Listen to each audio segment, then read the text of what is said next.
अगर आपने कुछ नहीं पढ़ा हुआ है और आपके एग्जाम्स आपके सर पे आ गए और आपको समझ में नहीं आ रहा है क्या करूं यार क्या करूं, तो अगर आपने नहीं पढ़ा है तो आज की वीडियो आप ही के लिए है। देखा आपने लापरवाही का नतीजा। વિદ્યાર્થી મિત્રો, તમે પણ ધોરણ 10 ના અંદર અભ્યાસ કરી રહ્યા છો અને પરીક્ષાની ચિંતા થઈ રહી છે.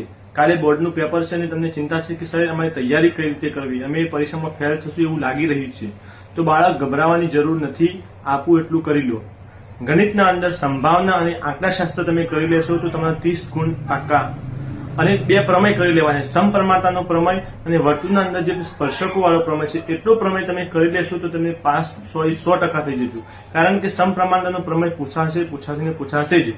તો આંકડાશાસ્ત્ર, સંભાવના અને બે પ્રમેય એટલું કરી લેવાનું જ છે. આંકડાશાસ્ત્રના અંદર તમારે વધારે જોઈતું હોય તો ખૂટતી આવૃત્તિવાળા દાખલા તમારે જોઈ લેવાના એકવાર વ્યવસ્થિત રીતે. આટલું કરી દેજો, કોઈ ચિંતા કરવાની જરૂર નથી. ગણિતમાં આરામથી તમે પાસ થઈ જશો.